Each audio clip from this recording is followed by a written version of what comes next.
Hello friends, welcome to my YouTube channel. आप सभी लोगों का स्वागत है। धीरे धीरे करके हम चैप्टर को कंप्लीट कर रहे हैं। हम लोग डिस्कस कर रहे हैं चैप्टर नंबर 3, सरल रेखा में गति। अब तक हमने कुछ टॉपिक्स को डिस्कस किया है। उम्मीद है कि आप लोगों ने उसको रिवाइज किया होगा। अब हमारा जो नेक्स्ट टॉपिक है उसका नाम है त्वरण, जिसे इंग्लिश में कहते हैं एक्सेलरेशन। त्वरण को एक्सेलरेशन कहते हैं। क्या होता है, कितने प्रकार का होता है, किस तरीके से त्वरण उत्पन्न होता है, क्या परिवर्तन होता है, इसके बारे में सबके जानकारी हासिल करेंगे।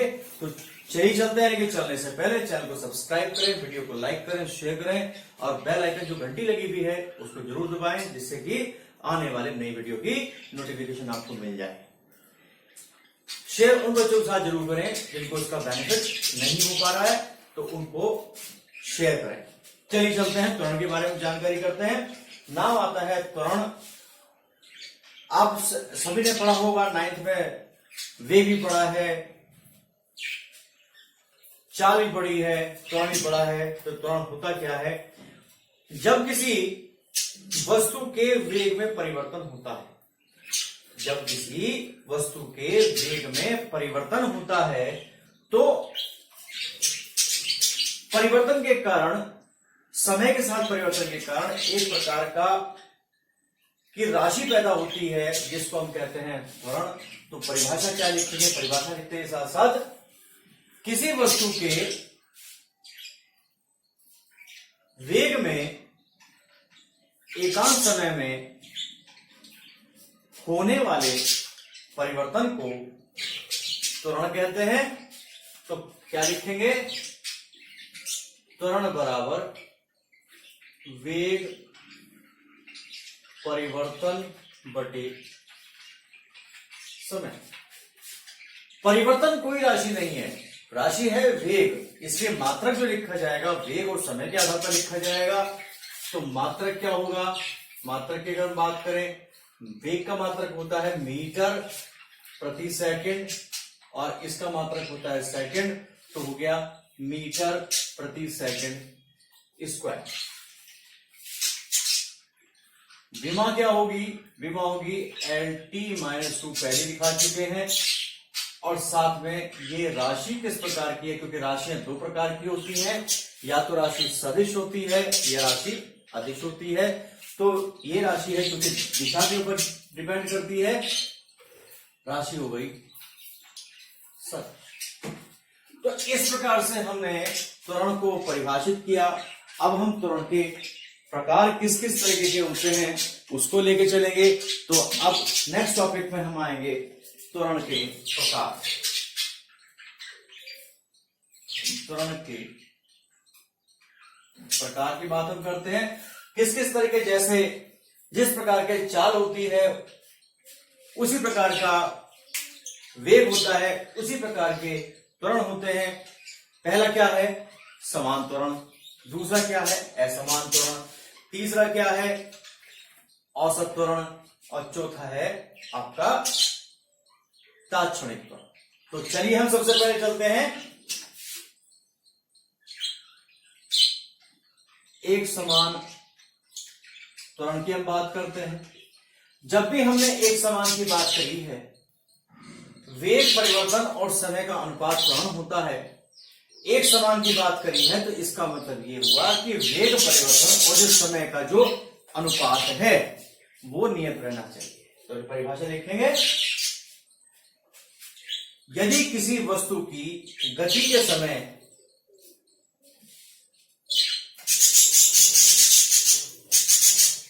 समान समय अंतराल में समान वेग परिवर्तन होता है, अर्थात वेग परिवर्तन और समय का अनुपात, वेग परिवर्तन और समय का अनुपात नियत रहता है, तो त्वरण एक समान त्वरण कहलाता है। तो त्वरण एक समान त्वरण कहलाता है। दूसरे पॉइंट की हम बात करेंगे असमान त्वरण या इसको हम परिवर्ती त्वरण की भी हम बात करते हैं। परिवर्ती यानी बदलने वाला, यानी वेग परिवर्तन और समय का अनुपात पूरी गति के दौरान निश्चित ना रहे, कांस्टेंट ना रहे, अलग अलग रहे, बदलता रहे, तो ऐसे कंडीशन के अंदर त्वरण कैसा कहलाता है? असमान त्वरण कहलाता है। देखिए परिभाषा, यदि किसी वस्तु की गति के समय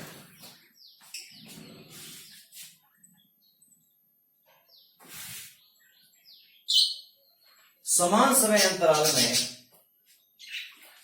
असमान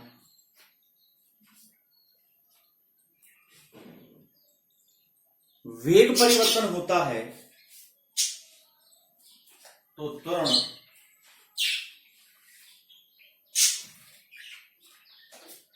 असमान त्वरण, तो त्वरण असमान त्वरण कहलाता है। जब असमान त्वरण हो गया लेकिन हमको एक निश्चित मान चाहिए, तो उसके लिए हमें क्या करना होगा? उसके लिए हमें औसत की आवश्यकता पड़ेगी। तो अब तीसरा पॉइंट है औसत त्वरण। औसत त्वरण क्या होगा? किसी वस्तु की गति के समय वेग में होने वाले कुल परिवर्तन और लगे कुल समय के अनुपात को औसत त्वरण, या इसको इंग्लिश में कहते हैं एवरेज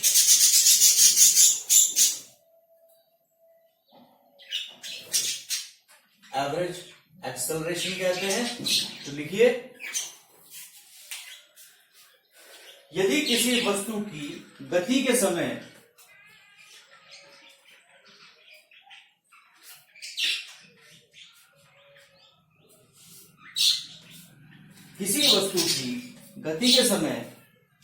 वस्तु के वेग में होने वाले कुल परिवर्तन, वस्तु के वेग में होने वाले कुल परिवर्तन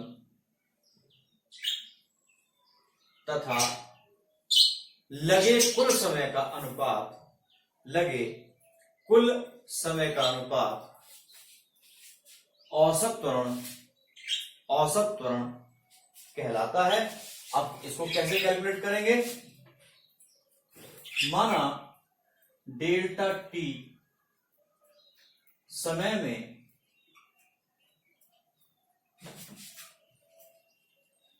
वेग परिवर्तन डेल्टा वी हो तो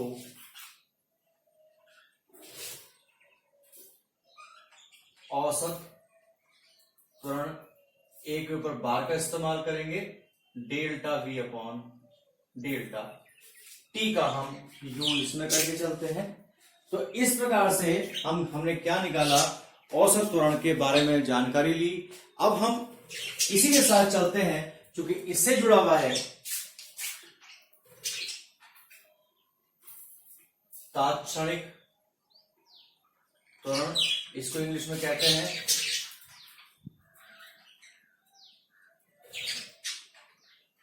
instantaneous acceleration. Instantaneous INSTANTANEOUS instantaneous acceleration, यानी किसी वस्तु की गति के समय किसी विशेष क्षण या वस्तु की गति के किसी बिंदु पर त्वरण के मान को तात्क्षणिक त्वरण कहते हैं। तो परिभाषा इसकी नोट करेंगे, तो परिभाषा इसकी आप नोट करिए, लिखो।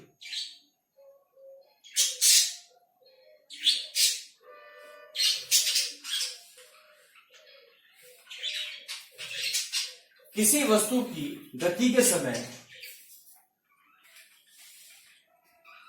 किसी विशेष क्षण पर अथवा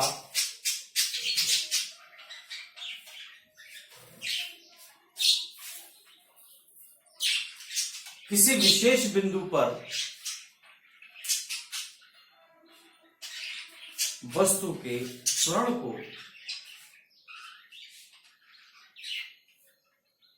तात्क्षणिक त्वरण कहते हैं। और देखिए इसको निकालने के लिए क्या करेंगे, आपने अभी बताया मैंने, औसत त्वरण है ए बार बराबर delta V upon delta T. अब आप ये देखिए कि यदि delta T tending to zero, यानी डेल्टा टी का मान बहुत छोटा हो, जीरो ना हो लेकिन जीरो के करीब हो, इस कंडीशन में उसे क्या कहते हैं, टेंडिंग टू जीरो कहते हैं। तो इसके लिए क्या करेंगे, तो तात्क्षणिक त्वरण ए बराबर limit delta T tending to zero delta V upon delta T, और इसको लिखते हैं डीवी अपॉन डी। अगर आपने ए के ऊपर एक छोटी सी लाइन खींच दी जिसे हम औसत का नाम दे रहे हैं तो वो औसत हो जाएगा, और अगर आपने उसके ऊपर लाइन नहीं खींची तो बन जाएगा तात्क्षणिक त्वरण। अब इसमें एक चीज और है कि अगर आपको v का मान दे रखा है, v की समीकरण दे रखी है, t के रूप में दे रखी है, तो आप क्या निकाल सकते हैं, आप इसका तात्क्षणिक त्वरण निकाल सकते हैं। लेकिन अगर आपको विस्थापन या स्थिति की समीकरण कोई दे रखी हो t के रूप में, तो उस अवस्था में आप क्या करेंगे, किस प्रकार से आप निकालेंगे, इसके बारे में आप यहां देखिए जरा।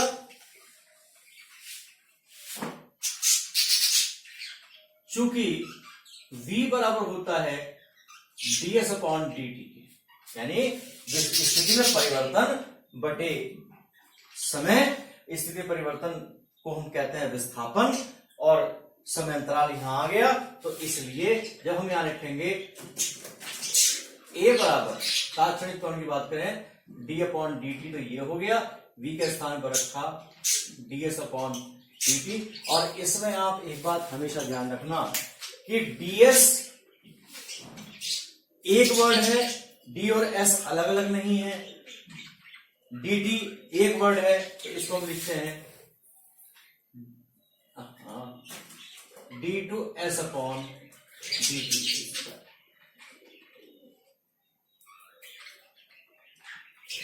अर्थात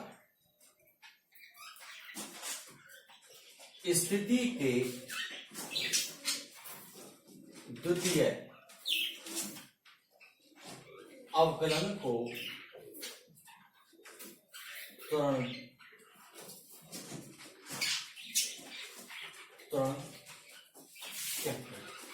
तो दो बार अगर हम परिवर्तन कर रहे हैं स्थिति का, पहली स्थिति के में परिवर्तन करने से वेग आएगा, दूसरी में परिवर्तन करने से आपका क्या आएगा, त्वरण आएगा। तो इस प्रकार से हमने इन तीनों के बारे में जो जितने भी पार्ट है हमारे, इनको हमने कंप्लीट किया है। अब हमारा जो नेक्स्ट टॉपिक आएगा वो होगा गति की समीकरण। कुछ ग्राफ है, उनको पहले हम गति की समीकरण जो बहुत मोस्ट इंपॉर्टेंट समीकरण है उनके बारे में पहले डिस्कस कर लेते हैं। तो क्या क्या है,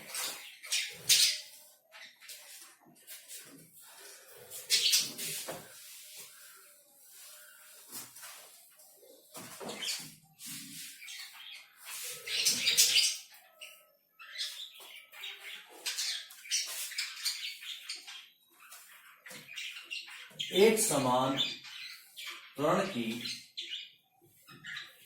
गति की समीकरण।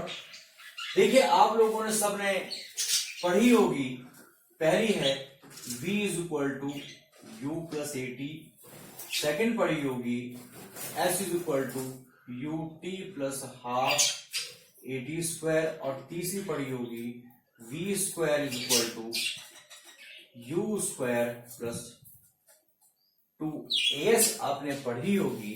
तो इसमें सभी समीकरणें आपने पढ़ी हैं, 9th में इनका हमने इनको सॉल्व भी किया है, किस तरीके से किया है, बीजगणित विधि से किया है। लेकिन हमें यहाँ पर जो सॉल्व करना है वो है अवकलन विधि से या कैलकुलस विधि।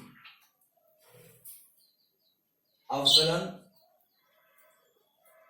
समाकलन या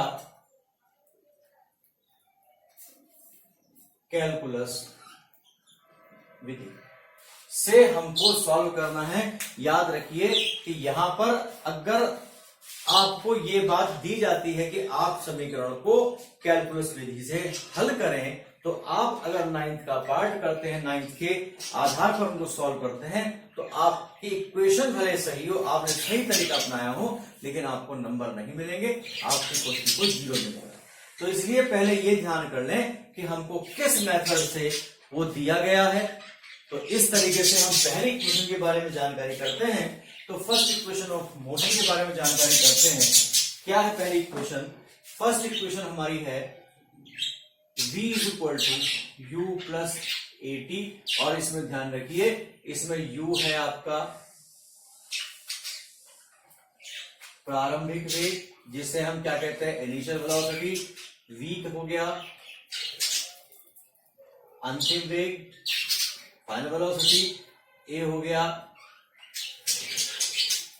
एक समान त्वरण, और t को हम जानते ही हैं, t तो हम समय के रूप में लेके चलते हैं। तो हम पहले समीकरण को इसको हल करेंगे, उसके बाद हम आगे की हम बात करते हैं। ज्यादा की आवश्यकता नहीं है, धीरे धीरे करके चलना है। आपको पता है a इज इक्वल टू होता है dv अपॉन dt के बराबर। अभी लास्ट टॉपिक में इसको कराया है, फिर ये गुणा करें तो dv बराबर आपका आ गया ad।